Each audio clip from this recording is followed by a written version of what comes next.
Ooh. What's up, good people? It's time for another session of that verbal cardio, man. We back. And I didn't take a sip this time. And I'm gonna tell you why. I got a note from Cyrell in Chicago. He came on stage and he told me he don't like when I take sips on the mic of the water. He can't stand it. He hated every time. He been listening to verbal cardio for years, and he was like, man, one thing that get on my goddamn nerves is you taking a sip of that water on the microphone. Now, I've heard that before. I've heard it before in the comment section. I see y'all saying it, but I didn't care. Like the words didn't hit the same. It was like, nah, man, I'm gonna drink. That's my co-host. I'm gonna take a hot sip, and y'all gonna listen to it. You know, because this podcast is all about promoting regular water drinking within the community. That's one big takeaway I want y'all to have. I want y'all to drink more water in life. In this day and age, and everybody arguing about meat and not eating meat and diet and whatever, all that other bullshit, the one common denominator is that you need water to survive. There's no arguing that. I don't care what kind of horseshit theories that you grab. You need water to survive. So that's my main focus, is like drink water. So I'll be drinking water on the mic. But he wasn't having it. He was just like, I hate it when you take a sip on that mic. And I was like, man. So when he said it, it was face to face. He was on stage with us at the Ball Brothers show in Chicago. And he said it to my face. But I was like, yo, man, he been listening to the show for years, though. He's dedicated. So now seeing that face-to-face feedback, it hit different. It hit different. Because normally if I saw it in the comment section, I'd be like, man, shut up, man. I'm drinking this water. And he was like, man, I listen to the verbal cardio so much, I got it down to a science of when you about to take a sip. And I'm just like, damn. So I can't let him down, man. I can't let him down. He been listening for years. Because I've been trying to build this podcast up, and a lot of y'all ain't building with me. A lot of y'all just out here on the surface. Y'all don't be pulling up. Y'all don't be running the numbers up. Y'all be listening to these other podcasts, and they talk about bullshit all the time and arguing and fussing and men versus women. That's the shit that y'all like. That's the shit that y'all be tuning in for. But me, when I'm just talking about random things, y'all like, man, watch out, Tone. So I gotta give love to that, man. So, all right, I ain't taking sips on the mic no more. That what y'all want? I'm going to move the mic every time I got to take a swig. Now, I'm going to take a swig. I'm going to drink the water. It's my co-host, man. I'm going to drink the water during the podcast because I'm just talking. It's just me, and I got to run my mouth for the whole duration. So I need to re-up on the hydration. But I'm going to do it away from the mic. For you, dog. For you, Cyrell, I hope I'm saying it right. That's what it is. I'm gonna take a sip right now. Hold on.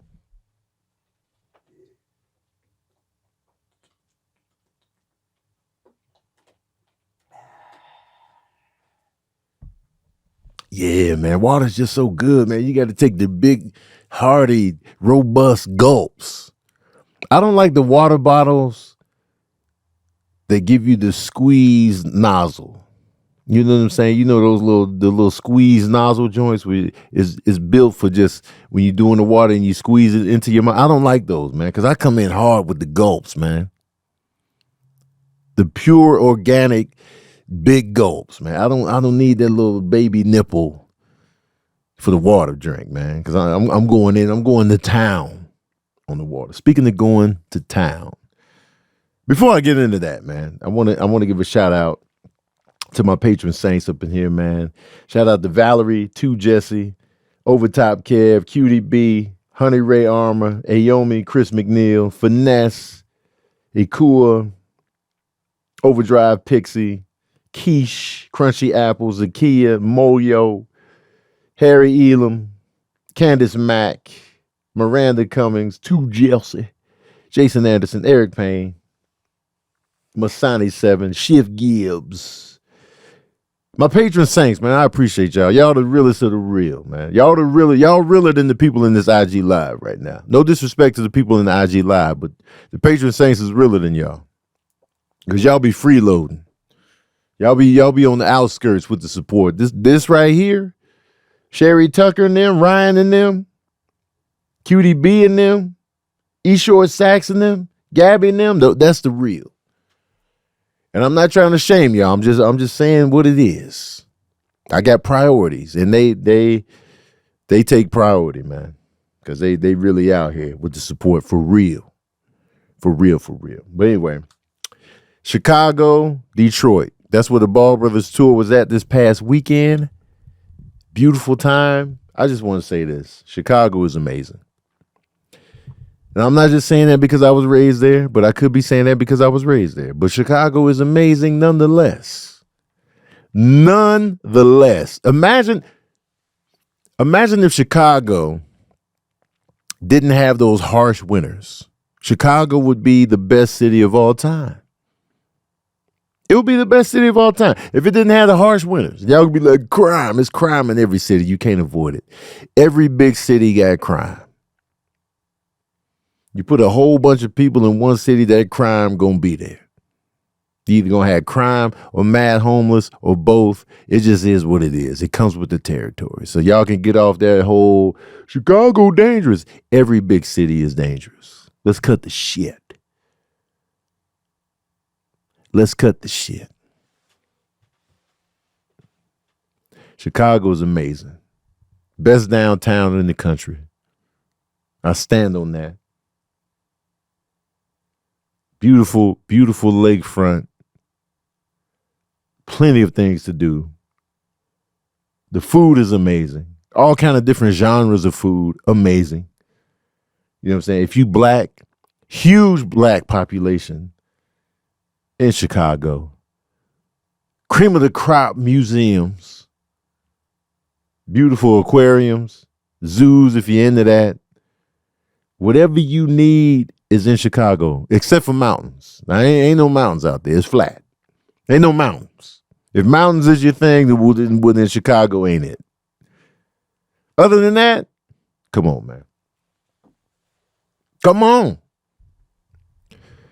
Chicago's beautiful. Now, this weekend was busy. It was a busy weekend, man.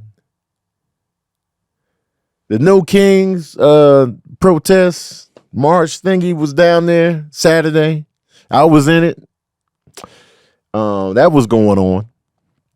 So I landed in Chicago nice and early at O'Hare Airport. And I get to the hotel. I took a nap longer than I anticipated. So I wanted to get out and get my steps in. And I also had to get some Garrett's popcorn. Garrett's popcorn is amazing. But I don't know if Garrett's popcorn is still the best ever.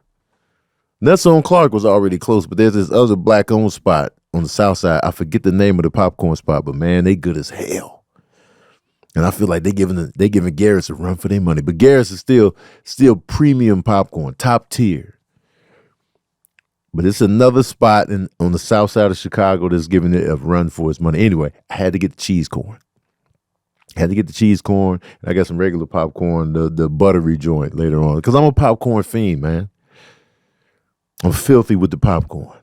Popcorn is life. So I had to get a dose. I was getting that. I got the cheese corn while I was walking. And I was walking. They was blocking off the city. They was getting ready for that No Kings joint. So I'm walking along the lakefront. And then I come back into the protest. And I'm like, ooh, I was in the protest.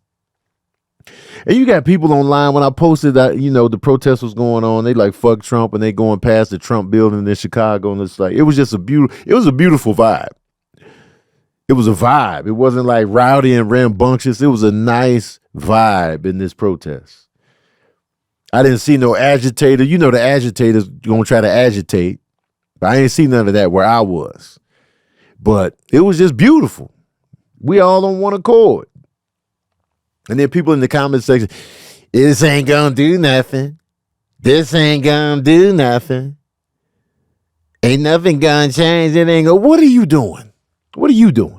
Everybody that always be like, this ain't going to do nothing. This ain't going to change nothing. What are you doing to create change? What are you doing individually? Besides typing stuff in the comment section about what ain't working and what's pointless. What are you doing? Because your critique is pointless if you ain't doing shit behind it. At least people out here, feet on the ground. And then some people was like, this not our fight. They shouldn't have voted. We don't know who did what. I know I didn't vote for Trump, but I still like to show up for stuff like that. I still like to be in the mix. I still like to be a part of it. I can say years down the line, yeah, I was out there. Because imagine how dope it is to be like, back in the civil rights era, march on Washington, to be at the MLK speeches or the Malcolm X speeches or, marching on Selma. To say you were a part of that hits different than, I just watched it on the news. I'll just watch it on Instagram. It's different when you're there, in it. So even if you might not agree, even if you may feel like we need to do more, you can still take your punk ass outside and just be out there in the mix. Be a part of it. Be involved. Because what else you doing? The comment section don't count. Ain't nothing cracking in that comment section. Everybody got all the answers in the comment section. Everybody got the quick fix in the comment section. You ain't doing shit but nitpicking and judging. That's all you're doing, man. I'm sick of y'all. Ain't doing a goddamn thing for real. But got all the critique in the world. I see y'all doing a hot nothing. And I almost took a swig of this water on the mic, but I was like, you know what? Let me chill. So anyway, I did that. I was involved in that. And then they was going to have a parade like right after that. It was busy in Chicago and it was raining. So it was a lot going against us in Chicago. Performing at the Chicago Theater, me and Kev. That was crazy for me. That was a milestone in my life. To be able to perform, to see my name on the marquee at the Chicago Theater. That's been there since like 1921, mind you. To see my name on the marquee was crazy.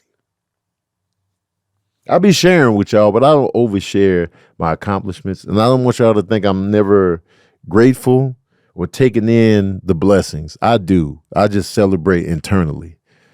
Like I'm not a big public celebration guy, but I do want y'all to know I'm taking stuff in for real. I'm not that good. Yeah, you know what I'm saying? Like, because it's a thin line between just gratitude and sharing the win and also bragging. There's a thin line. And for me, I learned a long time ago, never brag. What's up, Godfrey?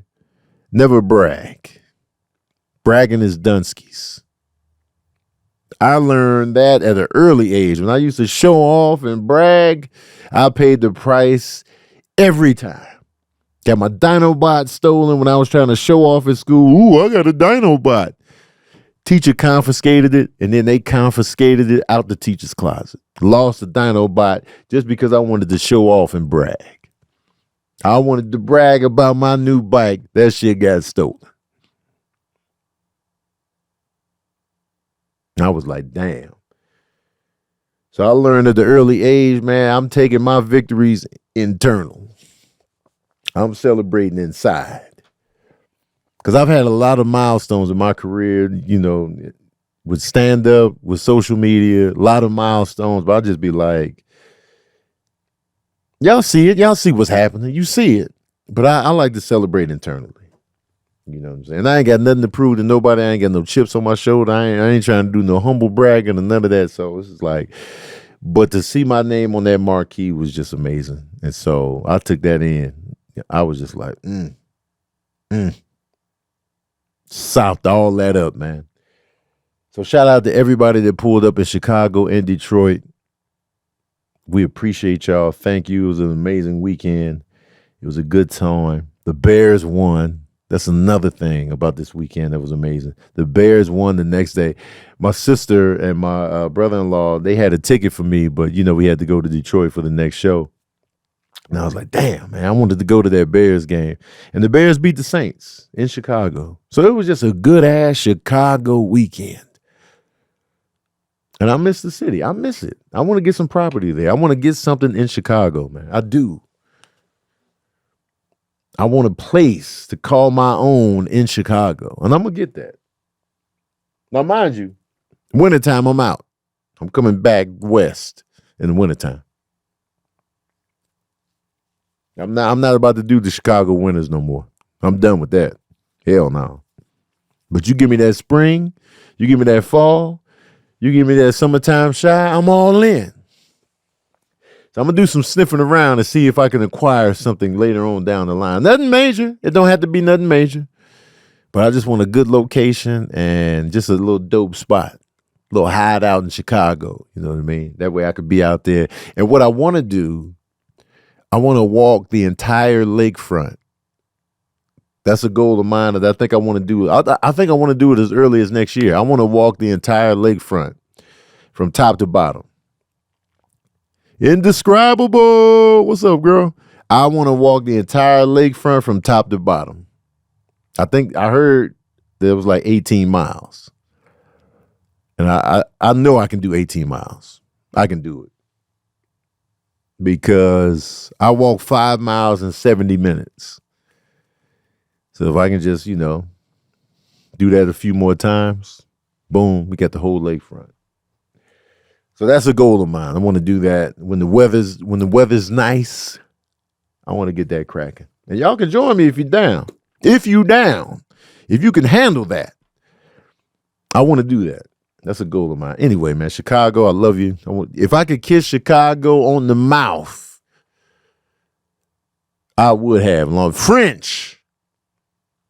I give Chicago that French, that tongue down. You hear me? Full, robust, passionate, sop up. Because I love the city and I miss it. All that good stuff. Anywho, let me pay some bills real quick. Let me pay these bills real quick, man. This episode is brought to you by Prize Picks. You and I make decisions every day. But on Prize Picks, being right can get you paid. Imagine being right getting you paid. That's some good money right there, man. That's some good eating. Don't miss any of the excitement this football season on Prize Picks, where it's good to be right. Okay. Now the football season, man, listen, I'll be watching. I peeped the Lions' victory last night over Tampa Bay. They made short work of them. You know what I mean? And I'll be worried about my Bears. My Bears got the Baltimore Ravens next weekend. I'm worried. I don't know if Lamar Jackson gonna play or not. I hope he don't. But if he do, we got to contain that man. But I love watching football. You know what I'm saying? And Prize Picks is so dope because they make it so user-friendly and so easy to get in on it. Some examples of player call-outs: you can do projections are subject to change week to week, so you can check the app for the latest squares. So let's say Saquon Barkley, more or less than 1 rushing touchdown, or Joe Burrow, more or less than 2 to 5 passing touchdowns, or Josh Allen, more or less than 270 pass yards. You can just do stuff like that. Real simple, real easy. You know what I mean? And I feel like they just simplify it for people that, you know football, but you ain't like a football nerd like that. Prize Picks is simple to play. Just pick more or less on at least 2 player stats. If you get your picks right, you could cash in. Play Prize Picks to get action on football in more than 40 plus states, including California, Texas, and Georgia. Prize Picks is the only app that offers stacks, meaning you can pick the same player up to 3 times in the same lineup. You want to pick more on Josh Allen's pass yards, rush yards, and touchdowns? Now you can pick all of them in the same lineup only on Prize Picks. You can follow other Prospects players directly on the app and copy their lineups in one click. Whether it's a friend, a celebrity partner, or just someone whose picks you like, hit the follow button and check out every lineup they create in a new feed tab on Prospects. So they making it real user-friendly with these options right here. So you can download the Prospects app today and use the code VERBAL to get $50 in lineups after you play your first $5 lineup. That's code VERBAL to get $50 in lineups after you play your first $5 lineup. Prospects is good to be right. Get in on that, man. That's some good money right there. That's some good eating right there. That's some good eating. I want to say this. I saw a video yesterday. Shout out, I think it was Josh that put it in the group chat. Air One, however you pronounce it, nowhere backwards. The expensive ass, super pricey, healthy store that has everything overpriced, in my opinion. Some guy claimed that they got a honey butter pancake that's the best pancake in LA. And I was like, Air One with the best pancake in LA? I'm doubtful. I'm skeptical. So I'm going to have to pull up on that pancake and see what it's really talking about. I'm going to pull up on it.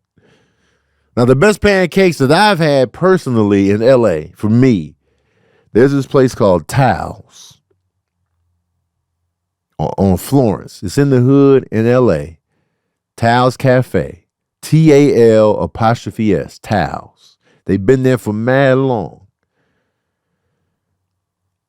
Those pancakes are probably the best pancakes I've had in LA. The prices are great. They cash only. And they make sure you know that it's cash only. They put them signs up. They keep reiterating. They put it on the menu. They make sure you do not come with a bullshit ass card or tap. They want that cash. Don't bring your ass in. Now, they may have changed since I've been there last. It's been a few years since I've been there. But I know every time I went there, they was like, yo, cash only. Don't come in here bullshitting. We not playing with y'all. We want them dollars. Don't come in here with your fancy credit cards or your fancy tap on your phone. We got nothing. We don't know what technology is. Cash. Pancakes were amazing. Fire pancakes. Now, the venue ain't nothing to write home about. It ain't nothing special. It's not all extravagant and lavish.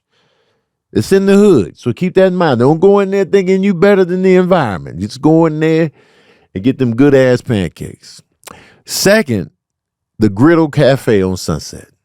The Griddle Cafe on Sunset has beautiful pancakes. Fire, but they big as hell. If you get a stack of 3, they are massive. The pancakes are the size of the plate. Whole plate is taken up by the pancake. So I think most people can't finish all 3 solo. I did because I'm a soldier. I ain't no bitch. I can handle it. I'm greedy. I'm fat. I finished 3 in one setting. I was going to work on it. going to work, took a break. Recovered, recouped, came back in for round 2, still the same sitting. I didn't take nothing home. I didn't heat it up later. I finished it right there. Chaz is my witness. Now, mind you, I shut down later that day. I slept face down on the living room floor, never recovered. No, that wasn't that time. I wasn't on the living room floor. That was back in the day when I did the IHOP pancake challenge, all you can eat. That's when I was face down on the living room floor. This time I passed out in the bed. I don't even think I was fully on the bed. I think I was just laying on it with my legs hanging off the bed. Crumbled. So I paid the price.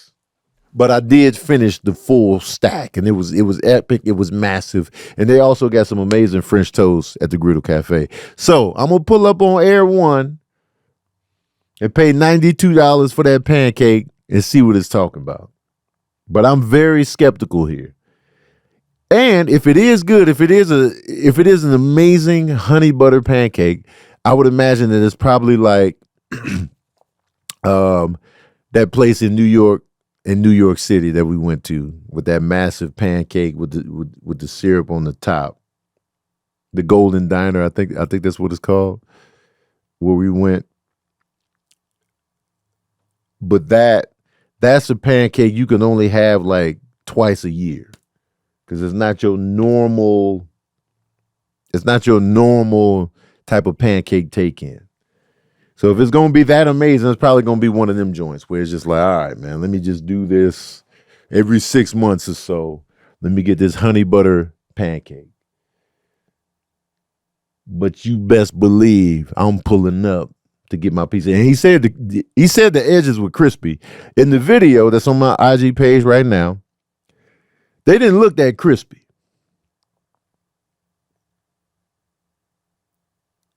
I was looking at the pancake that he had. He was like, the edges are crispy. And I was like, they didn't look that crispy. But I didn't want to be nitpicky in the comment section. I was just like, I don't know, man. I don't know. But I'm going to pull up and then I'm going to make a video and I'm going to keep y'all posted, of course. I'm going to keep y'all posted. So I'm cutting off the IG live. If you want to see my podcast uncut live as I do it, you want to be a part of it, join my Patreon. Get in on it. Join my Patreon, right? If you in here, right now, just join. I want 102 of y'all to join my Patreon right now. What do you get in my Patreon? You get live links to this podcast. You get live links to the Daddy Issues podcast. You get live links to the Ball Brothers podcast. You get early access to tickets. You get early access to merch. You get early access to anything we shooting, really. And my movie nights. When I bring those back, the movie nights are an experience where we watch movies and TV shows together, and you hear my voice the whole time, and you can chat with me as we watch live together. Those are coming back. So I want y'all to join my Patreon. And of course, you get the link to when I'm streaming at night, video games and such like that. So join my Patreon. Click the link.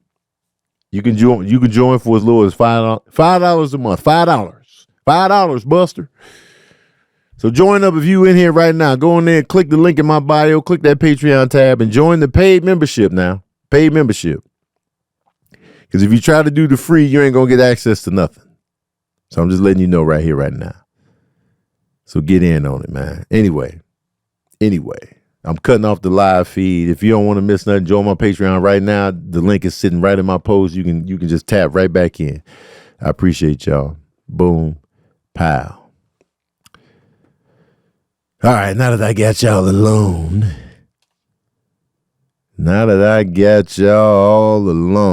listen up.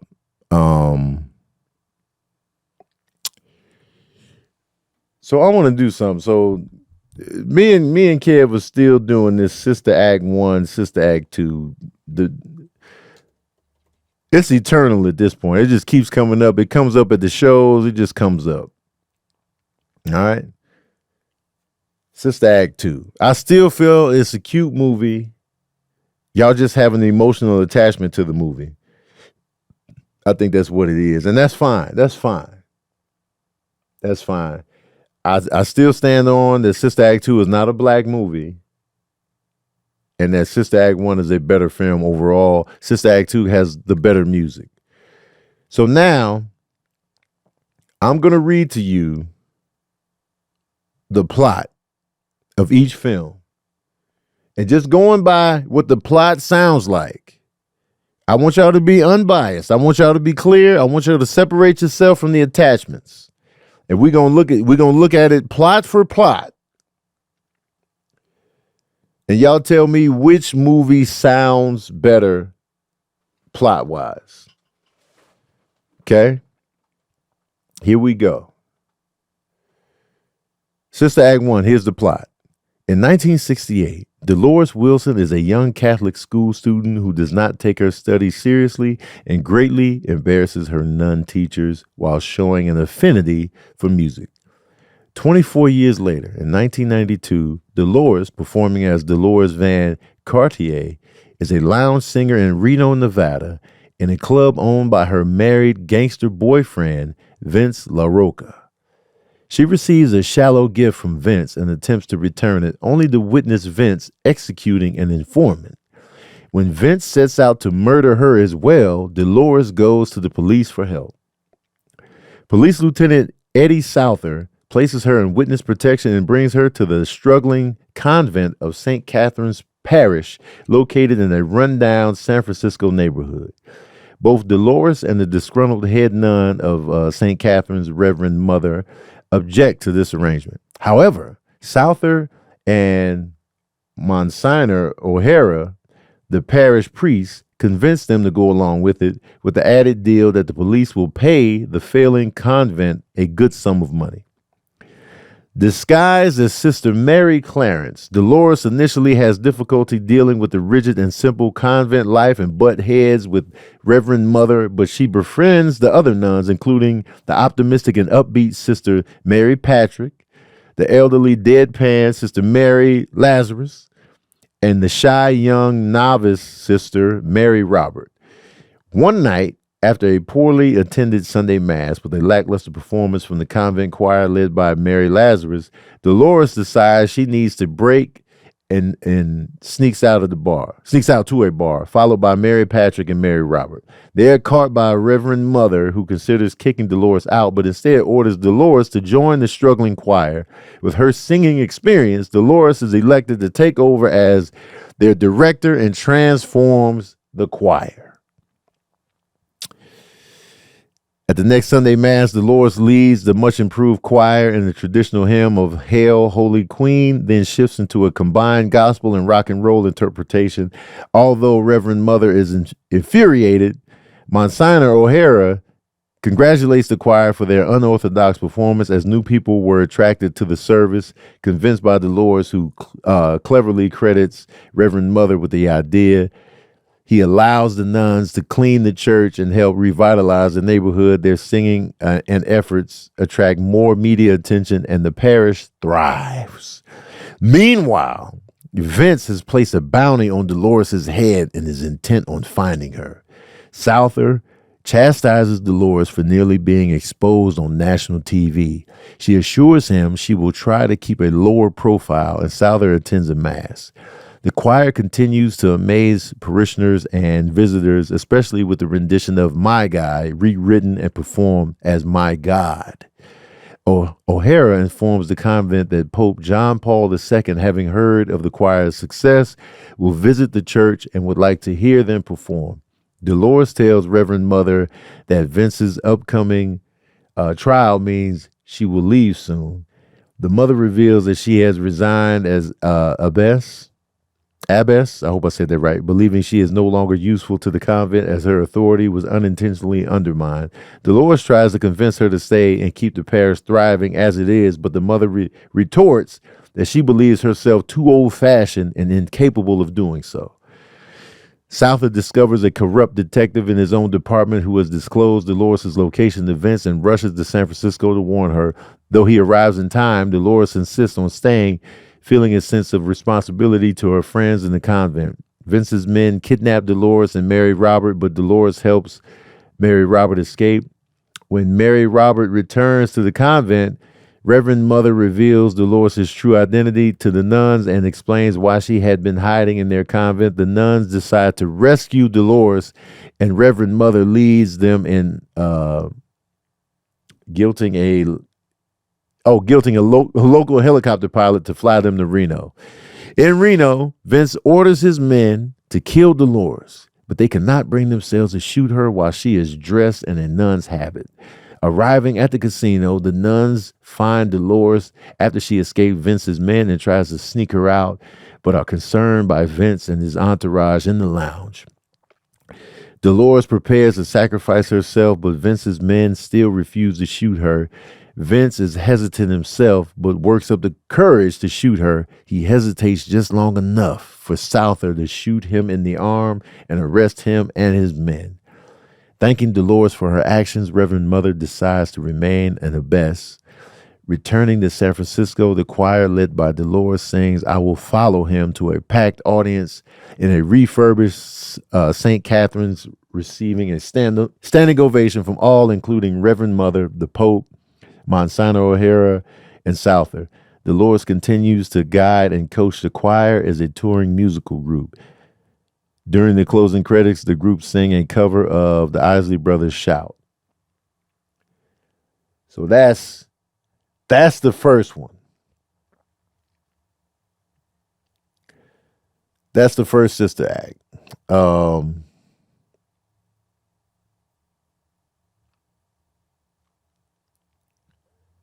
let's go to Sister Act 2, shall we? Now, was that too long, y'all? Was that too long-winded?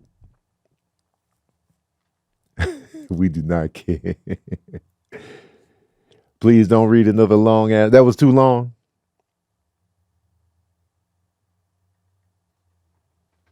Long as hell. All right, well, fuck y'all then, man. I'm done with this. How about that? How about that? All right, let me go back to what I was let me go back to what I wanted to talk about anyway, besides that. I wanted to talk about Sinners being the best movie of 2025. Now we are deep into October. Yeah, I just had to cut it. If that was too long, because I said I was gonna read the plot synopsis, break down the plot for plot, and y'all was like, that's too long. So I mean, what else you gonna do? You're sitting here listening to me talk anyway. What else you want to listen to? It's me talking regardless. So I was gonna give y'all plot for plot what movie sounds like the more interesting movie.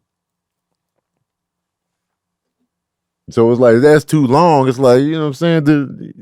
This whole podcast is just me talking to y'all. Whether I'm reading a plot synopsis or talking about whatever, what's the difference?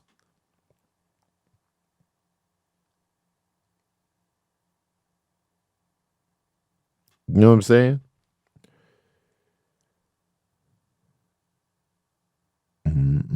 But anyway, I feel like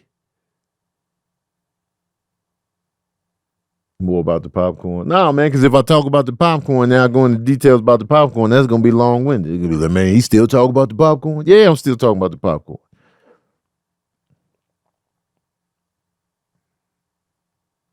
Anyway, Sinners, right? So my whole thing, Sinners has been the best movie I've seen this year. Sinners has been the top tier movie. When I think about all the movies that came out this year, and let me go through the movies to make sure, based on what I've seen. All right, let me go here, in-year releases. So this year, these are the movies that came out this year. All right. Yeah, I had to say fuck y'all then, man. Look out. So this year, Minecraft movie came out, Lilo and Stitch, Superman, Jurassic World, Rebirth, Sinners, Fantastic Four, How to Train Your Dragon, Captain America, Brave New World, Mission Impossible, The Final Reckoning, Thunderbolts, F1 the movie, The Conjuring Last Rites, Weapons, Final Destination Bloodlines, Demon Slayer, Dogman, Freakier Friday, Snow White, The Bad Guys 2, Elio, 28 years later, The Accountant 2, One Battle After Another, The King of Kings, Ballerina, Tron Ares, The Naked Gun, Karate Kid Legends, One of Them Days, Mickey 17. I feel like One of Them Days came out last year. Mickey 17, Paddington in Peru, Downton Abbey, The Amateur, The Monkey, A Working Man, Materialist, Den of Thieves, Pantera, The Long Walk,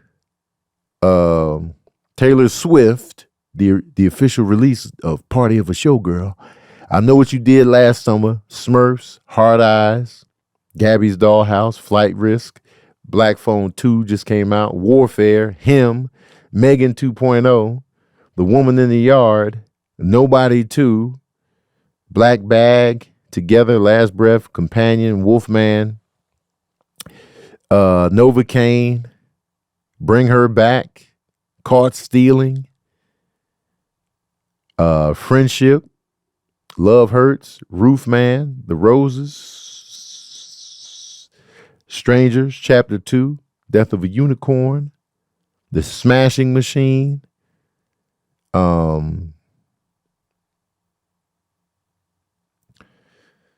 And that pretty much sums up the biggest releases of the year. And to me, Sinners is by far, for me, the best movie of the year. That was a movie I couldn't wait to go see again, and I almost saw it a third time. And, critically acclaimed. It just checked all the boxes on what a great movie does when it hits the theaters. And I feel like based on when you look at the critical acclaim, it's got a 97% out of 412 reviews on Rotten Tomatoes. That means out of 412 critics, they got a 97%. It's got a 96% from the audience, from regular people who have seen the movie. It's at a 96%. So for this movie to have a 97% from critics and the 96% from the audience is amazing. Now, a lot of people are saying One Battle After Another should be Best Picture of the Year. That has a 95% on Rotten Tomatoes from 391 reviews, 85% from the audience. So not as high from the audience, not as high from the critics. And so what they're saying is One Battle After Another might be the favorite to win. But I'm like, nah, man. It should be Sinners. Because here's what the Oscars do.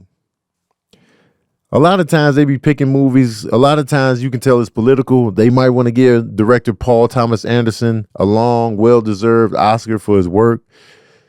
And they would probably rather give it to him than Ryan Coogler, who's younger in the game. But I feel like, and then the Best Picture, as far as One Battle After Another, even though this is a good movie, One Battle After Another is definitely one of the best films of the year. But still, man, Sinners, man. And One Battle After Another, you can tell it's not really resonating with people the way that Sinners did. And I'll break it down. So, Sinners speaks for itself by it opened to $48 million. The budget was $90 million. The budget was $90 million. It opens to $48 million, which is a good opening weekend, but it's not crazy. The key to a good movie having long legs is word of mouth and repeat business. So that alone lets you know a movie is really resonating with the people when you got the word of mouth and people going back to see it again. So in the second weekend, it only dropped 5%. The third weekend, it only dropped 28%. The fourth weekend, it only dropped 33%. The drops were very small. That's what led the movie to leg out to $278 million domestically, $366 million gross worldwide. No other movie this year has had legs like that. And so for a major motion picture to have those type of legs, and it's an original piece, it's not a remake, it's not based on a popular novel, that should speak volumes in terms of Best Picture of the year. People going back to see it, people saying, yo, you need to go see it. It resonated with audiences. And I saw somebody in the comment section about movies, and I posted about Sinners. I was like, yo, Sinners was the best movie of the year. This dude said, I was looking for a deeper meaning, but it was just a vampire movie at the end of it. And I was just like, how did you miss the deeper meaning? Like, how could you not get it? I looked at his profile. He's a white dude. I looked at his profile. I was like, okay. You know what I'm saying? But still, even not being black, how can you miss the deeper meaning all throughout the film? It permeates throughout the film. Like, you don't have to be black to understand. Even if you have a sense of history in this country, you should already notice the deeper meaning in this film. You don't have to be black to pick up on that. So I'm just like, yo, how are you missing that? How? And so I was just like surprised. And I see a lot of hate in the comment section. People can't wait to tear down Sinners and claim that it's overrated. And, then when I look at the profiles, I'm like, there's a pattern here. And so I feel like what makes Sinners the best picture of the year is how it resonated with audiences. You got the critical acclaim, which is something that they cling to when they nominate Best Picture. And you got the word of mouth. It has the people. Beyond just film buffs, it was just like, yo, man, Sinners, you need to check it out. And we wanted to watch it again. We wanted to repeat it. And so the favorites for Best Picture, so they sometimes they predict nominees of Best Pictures before the nominees even come out. Here are the movies that they predict will get Best Picture nominations. One Battle After Another, Hamnet, Sinners, Marty Supreme, Wicked for Good, Sentimental Value, House of Dynamite, It Was Just an Accident, The Secret Agent, and Jay Kelly. These are the movies that they are predicting are going to be Best Picture nominees. Now, I've only seen One Battle After Another and Sinners out of this group. Some of this stuff isn't even released yet. But come on, man. I'm just tired of seeing like Best Picture nominees and Best Picture winners just being just okay ass movies, man. I'm tired of that. Like I like it when a Best Picture is like a movie that really felt like the best pictures of the year, where it felt like, it felt like it really resonated with the people. Because a lot of times, man, these Best Picture winners, I'll just be like, what? Or it just be like a movie you never heard of, and you just like, huh? But I feel like a movie like Sinners, man, that's one of those ones that really resonated. And so when you look at past Best Picture winners, like look at last year, Anora won. I've never seen it, so I can't critique it. But I did see The Brutalist. I did see Dune Part 2. I did see Wicked. And those are the movies that went up against Anora, right? But Anora got Best Picture. The year before that, Oppenheimer won, which was a good movie. Oppenheimer was a one and done, though. It was well made. It was good, but that's not a movie I want to come back to. I was just like, all right, man. It went up against movies like American Fiction, which I loved. I liked American Fiction more than I liked Oppenheimer. Barbie. The Holdovers, which I thought was really good. I really enjoyed The Holdovers, too. I thought that was better than Oppenheimer as well. Killers of the Flower Moon, which was long and boring. But it was good, but it was long as hell. God damn, it was long. Poor Things was crazy, but that's what it went up against. And then the year before that, Everything All at Once got Best Picture, which was a good movie, kind of confusing, but it was good. It went up against Avatar, The Way of the Water, The Banshees of Inisherin, Elvis, The Fabelmans, Top Gun Maverick, which I feel like was a movie that definitely resonated with regular audiences. And Everything All at Once won.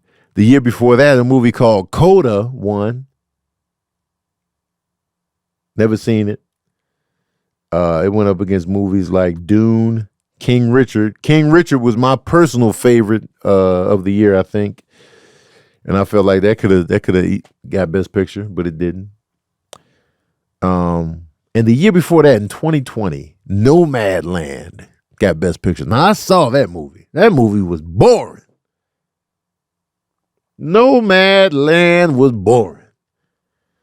It beat out Judas and the Black Messiah. It beat out The Sound of Metal, The Trial of Chicago 7, Minari, Mank, The Father.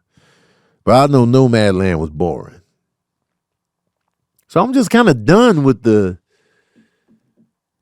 boring movies winning Best Picture, man. Now, Parasite won Best Picture, and that's fire. That was a fire movie. But it had some stiff competition. Ford v. Ferrari, The Irishman, Jojo Rabbit, Joker, 1917, Once Upon a Time in Hollywood. It had some stiff competition, but Parasite was amazing. But I just feel like Sinners should really get that Best Picture, man. without a doubt. I really feel like it should get Best Picture. Because that's the movie we were all talking about. We couldn't get enough. People were showing up in droves and going back to the movie theater and spreading the word. Now, one thing after another, one battle after another. Opening weekend, it was 22 million. The second weekend, it dropped off 50%.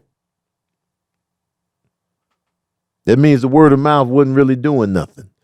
Had a 50% drop off. I told you before, Sinners had a 5% drop off second weekend. This movie had 50% loss on the second weekend. So it's not really, even though, it's critically acclaimed and the people that have seen it like it, which I did, but it's not really like, go see it. It's not doing that. And the movie is going to lose a ton of money for the movie studio. The budget was $140 million. Domestically, it's only made $62 million in 4 weeks. Worldwide, it made 101. So total box office is $163 million for this movie. Now, the movie is $140 million to make. That's not including marketing and promotion. So it's going to take an L. It's going to lose the movie studio probably $100 million. So I'm like, yo, man, Sinners really is that Best Picture. It's well acted. The ensemble did an amazing job. The writing, the visuals, the IMAX experience. It made people want to go to the movie theater again to really see it in theaters the way it's meant to be seen. Same what Christopher Nolan did with Oppenheimer. Ryan Coogler did the same thing in this scenario, where it really just like, he taught a lot of people about the difference between IMAX and standard and got people really interested in that. And he was like, yo, man, we got to see this in the theater. And I feel like if you're the Academy Awards, that should count for something as well. The love of filmmaking, the love of cinema, the love of getting people in the movie theater. And I feel like Sinners captured that more than anything else this year. Now, Avatar is going to make all the money for sure, but it's not going to be better than Sinners as a film. It could be fire. You never know. Avatar surprises me every time. But I can't imagine. It's going to make more money for sure. Absolutely going to make more money. But, it's animated. And Wicked 2 is going to make money. Now, these movies are going to make money, but the Academy Award claims to not care about the money for real. But I feel like they should at least consider what really resonates with the audiences, with the critical acclaim, with the excellent filmmaking, and all that other stuff combined. So we're going to see, man. We're going to see. I'm watching close. I'm watching mad close. I'm like, yo, man, I want to see that nomination. And I want it to win. You hear me? I wanted to win. Okay. I just wanted to get that off my hairy nipples, man. I wanted to share that with y'all.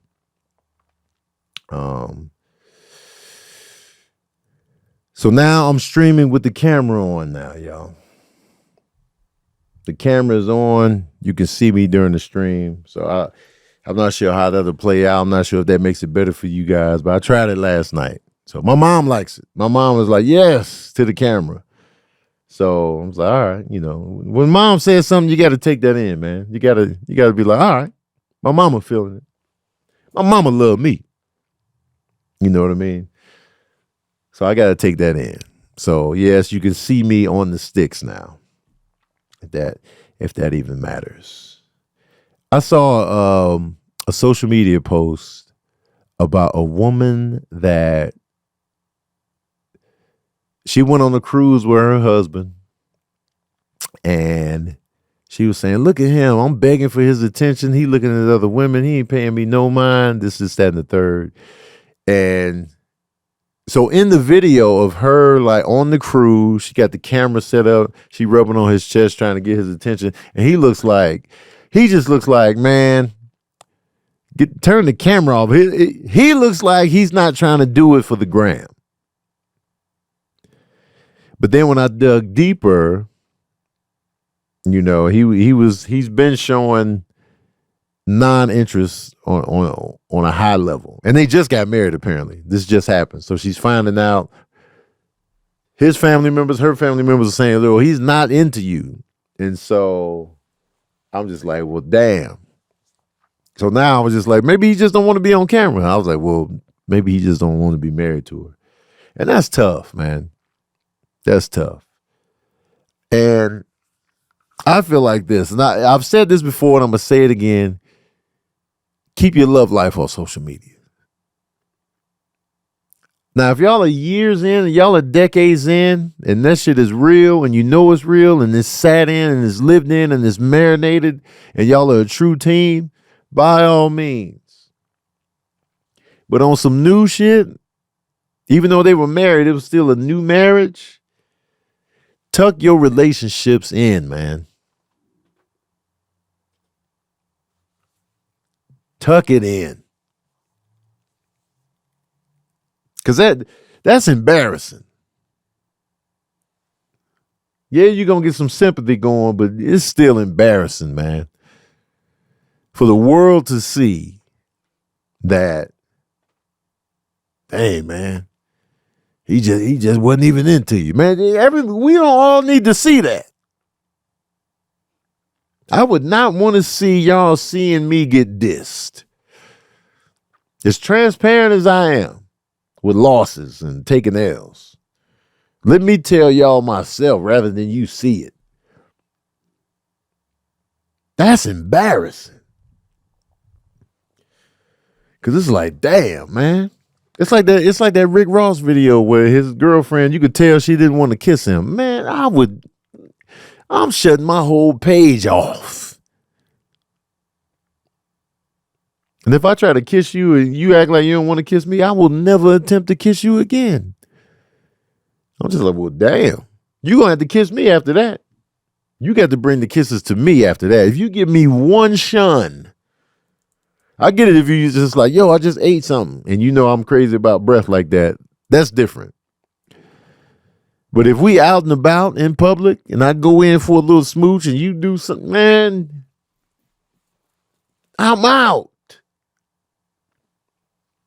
I might not break up right away, but I'm like, I'm never attempting to kiss you again. You got to come to me. Hell no. So the best thing to do, man, is protect your relationship. And I just feel like the best way to protect your relationship is to have that shit low key tucked in. You can have your significant other on the gram every now and then, maybe in the background, you know what I'm saying? Because we love a good couple. We love a good couple. But when the shit start going sideways, or you're flossing the new relationship out too much. And then when the shit start going side, and then we going through your whole track record of who you date. This the new boyfriend, this the new girlfriend, this the new boyfriend, this the new girlfriend, this the new boo, this the new boo, this the new. It's like, damn, we know your whole resume.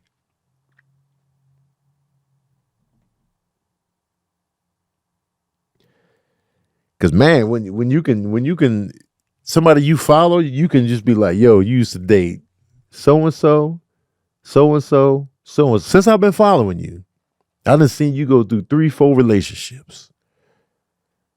We should know all that. And I'm not even talking about celebrities. I'm talking about regular people, man. I done followed some people, man. I done seen them go through 4-5 relationships. I done seen it from start to finish.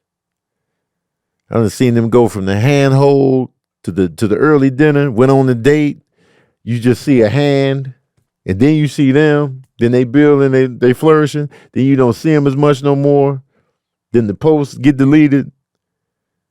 Then the memes and the quotes come. Then they start from scratch. Then they talk about, always put yourself first. You can't trust everybody. And then they talk about, man, it's tough being single. And then they get booed up again. Date, hand.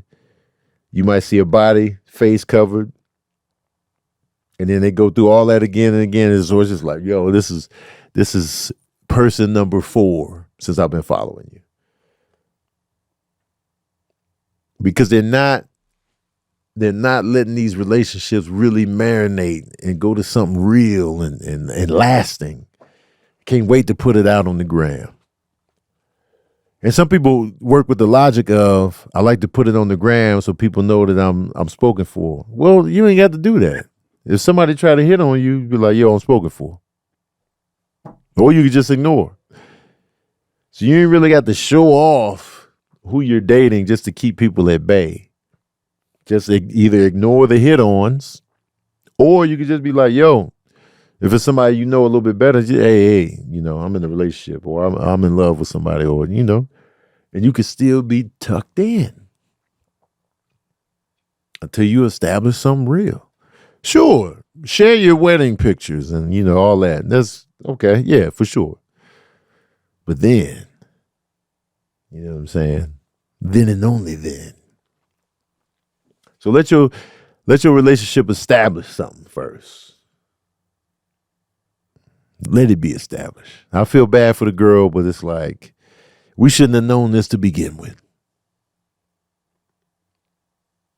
And you still posted it. You still posted the rejection. That's what I'm just like, yo, you gonna post the rejection? That's what we doing out here? We posting the L. Ron Hubbard.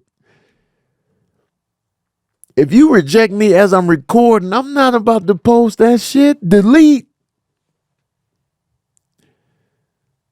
Big delete. Even if it's on the live, I'm cutting the feed off. Hell no.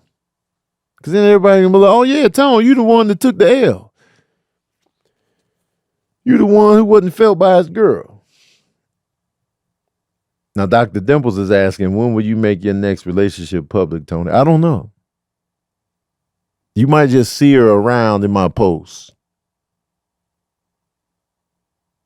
You might just see her around in the background or just in the mix or whatever. Or, you know, but as far as like just putting it out there, the lovey-dovey stuff, I'm like, no, I think I'm going tuck in this time. Because we was kind of out there in my last relationship. We was out here. We was on social media tough. But I feel like after I seen how people responded to my last breakup and how they just keep harassing her about me and like stuff like that, I don't like that. So I'd rather tuck it in on my next one. Because people just can't let shit go. And then they get a little bit too comfortable with shit and what they can say and what they can ask. So I don't like that whole dynamic. So I'd rather just be like, if you see me in my next relationship, you see me out and about, you see me holding hands, that's whatever. You saw me. But as far as like just putting it on social media heavy, I'm like, nah. I'm gonna go ahead and, you know what I'm saying? Let's go ahead and tuck it in. You know. Anyway, y'all. I'm about to get up out of here. Tuck it in. I was going to read the Sister Act 2 synopsis, but y'all was like, man, it's long. So I'm like, all right, man. So I just read the Sister Act 1 for no reason. Because y'all claim y'all like that when I did it. Because when I did it for Indecent Proposal, y'all was like, yeah, we like that. We like how you read the whole plot synopsis of Indecent Proposal. But now y'all like, man, that was long. So I don't know what y'all really be wanting. Yeah, hell yeah, I'm mad because I read all that shit. You goddamn right I'm mad. I read all that shit based on the reaction I got from Indecent Proposal on the last episode of Verbal Cardio. Y'all was like, yeah, man, we should do this more often. So I come with the plot synopsis of Sister Act, and y'all like, it's too long. So yes, I'm pissed because I read a lot.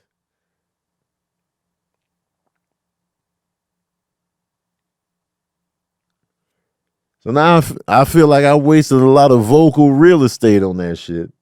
Because y'all was just like, it's too long.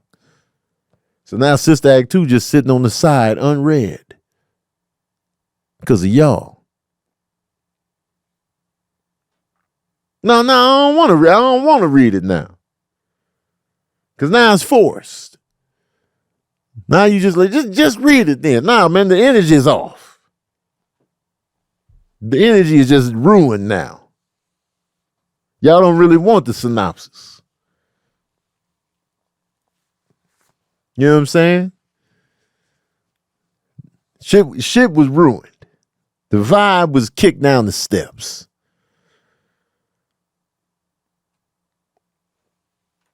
Oh, now y'all want me to read it.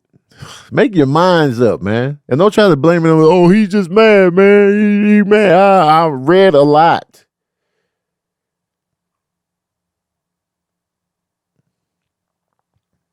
All right, I'm going to read this shit. And y'all better stay focused.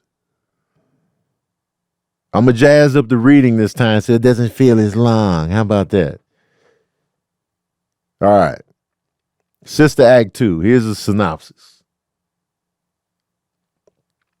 So Dolores Van Cartier, now a headliner of her own show in Las Vegas, Nevada, based on her experiences hiding from the mob in a convent, is visited by sisters Mary Robert, Mary Patrick, and Mary Lazarus, who were in the first Sister Act. They explain that they've been working in the same high school Dolores attended when she was a young child, St. Francis High School in San Francisco, California, and convinced her to return with them. Upon arrival, the Reverend Mother asks for help turning the school around. She asks Dolores to resume her identity as Sister Mary Clarence and become the school's music teacher. She reluctantly agrees. Hold on. Let me back this up.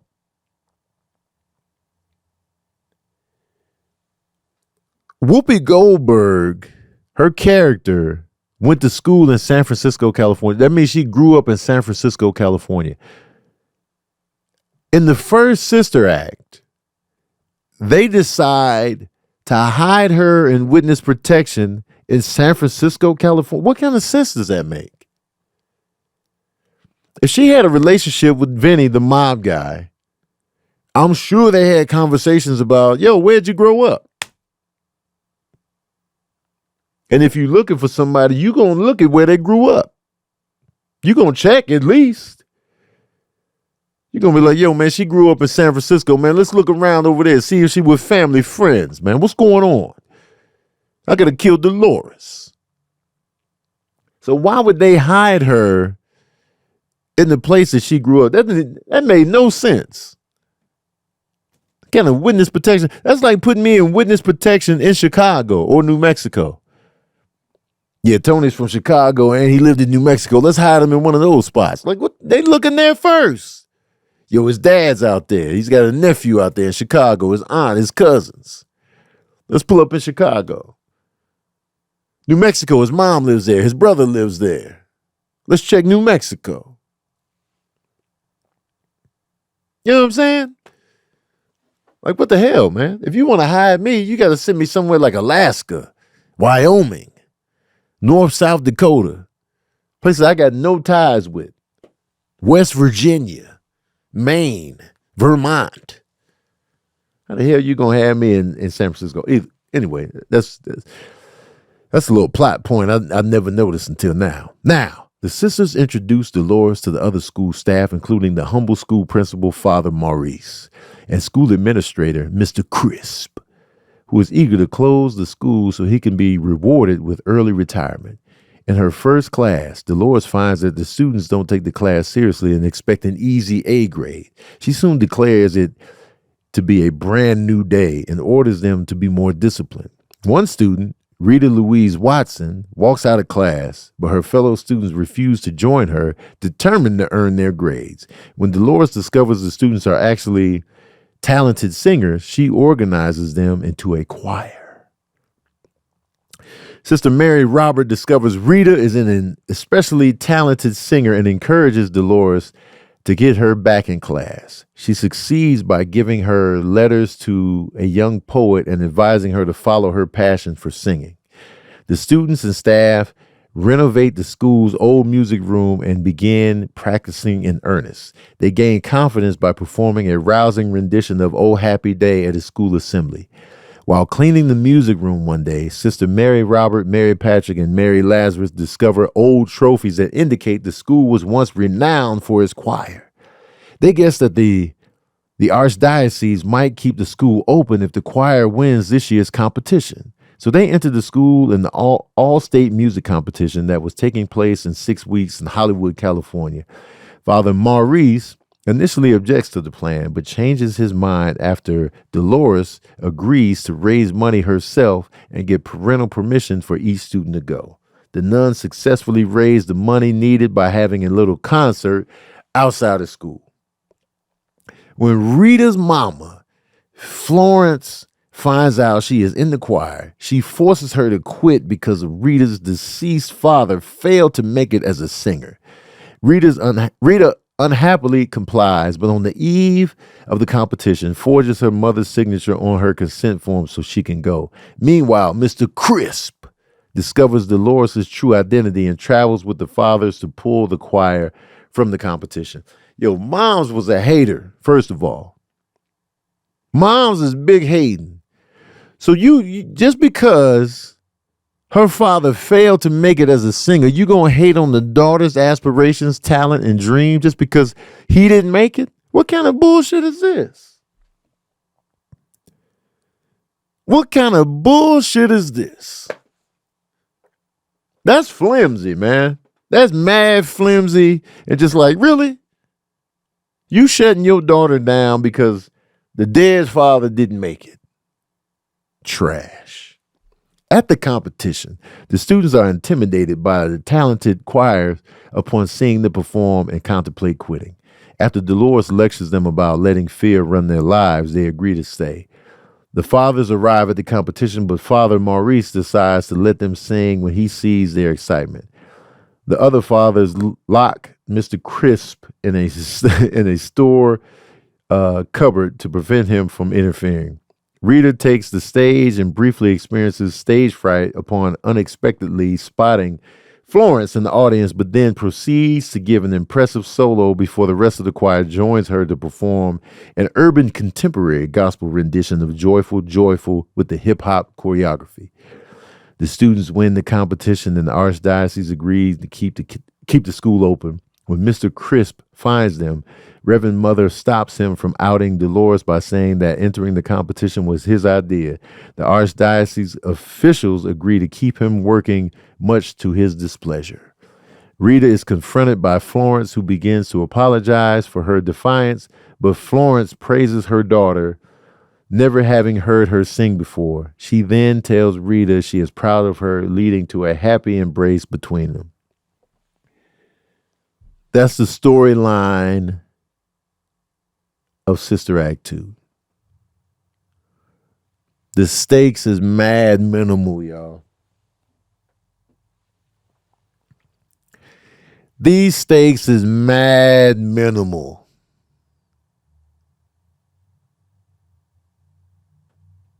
You feel me?